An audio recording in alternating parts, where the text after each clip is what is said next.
बच्चों, हम पढ़ेंगे पाठ 1 ध्वनि। यह एक कविता है, सूर्यकांत त्रिपाठी निराला जी ने इसको लिखा है। कवि यहाँ पर अपने अंतर्मन की आवाज़ को सुनाते हुए बताते हैं कि अभी उनके जीवन का अंत नहीं होगा। अभी तो उनके जीवन रूपी वन में सुकुमार शिशु रूपी वसंत का जन्म हुआ है और अब तो उन्हें बहुत से कार्य करने हैं। अभी उनका अंत नहीं होगा। अभी न होगा मेरा अंत, अभी अभी तो आया है मेरे वन में मृदुल वसंत। अभी न होगा मेरा अंत। हरे हरे ये पात डालियां कलियां कोमल गात, मैं ही अपना स्वप्न मृदुल कर फेरूंगा निद्रित कलियों पर जगा एक प्रत्यूष मनोहर। मेरा अंत मतलब जीवन की समाप्ति। वन का मतलब यहाँ पर है जीवन रूपी जंगल, जीवन को कहा गया है। मृदुल मतलब कोमल, वसंत मतलब 6 ऋतुओं में से एक ऋतु जिसमें पेड़ पौधों पे हरी हरी नई नई पत्तियाँ आती हैं, फूल आते हैं।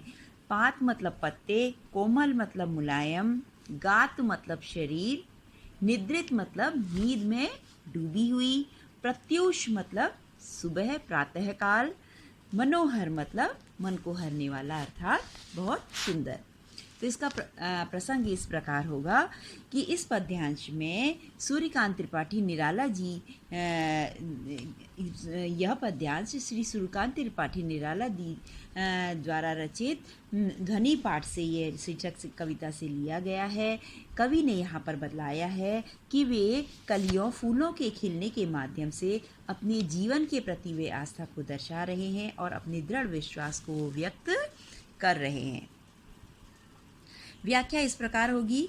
कवि का मानना है कि उनके जीवन का अंत अभी नहीं होगा। अभी अभी तो उनके जीवन में सुकुमार शिशु रूपी वसंत का आगमन हुआ है। जिस प्रकार प्रकृति में वसंत के आते ही पेड़ पौधों में हरियाली छा जाती है, डालियां हरे हरे पत्ते धारण कर लेती है और उन पर कलियां खिल जाती हैं, चारों ओर प्रकृति में कोमलता और सुंदरता दिखाई देने लगती है, वैसे ही मैं भी अपने जीवन में अनेक कार्यों के द्वारा चारों ओर यश फैलाना चाहता हूँ और इसके साथ ही अपने मन में अपने स्वप्न भरे कोमल हाथों को अलसाई हुई कलियों पर फेर कर उन्हें प्रभात आने का सुंदर संदेश देना चाहता हूँ। अर्थात अपने आदर्श के अनुरूप आचरण करके सामाजिक जीवन के आलस्य और निराशा को दूर करना चाहता हूँ और सारी निराशाओं बाधाओं को दूर करके सुखद आशाओं का वातावरण वे उत्पन्न करना चाहते हैं।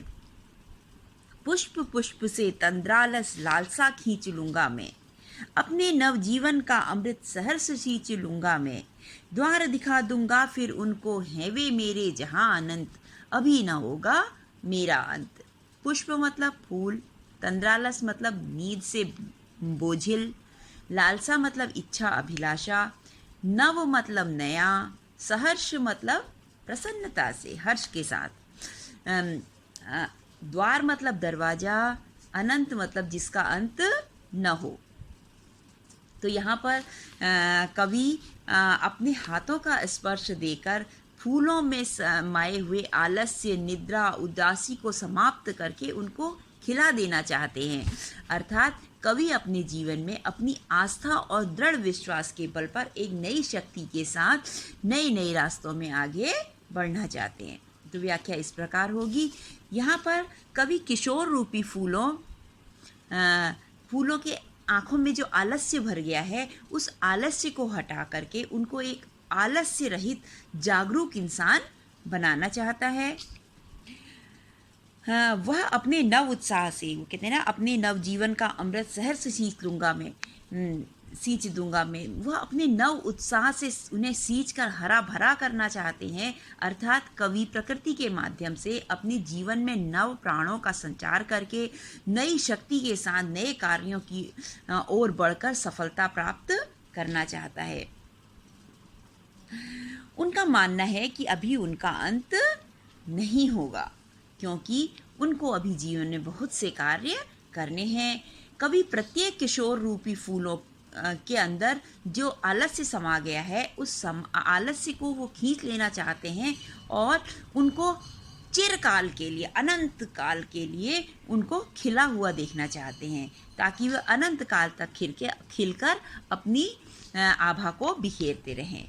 वास्तव में कवि अपने जीवन की आभा और कर्तव्य भावना को यशस्वी बनाकर वसंत की हरियाली की भांति चारों ओर उसे फैलाना चाहते हैं, अपनी जीवन की आभा को। और अपने अनंत से वे सप्राण भेंट करना चाहते हैं, इसलिए वो अभी अपना अंत नहीं चाहते हैं।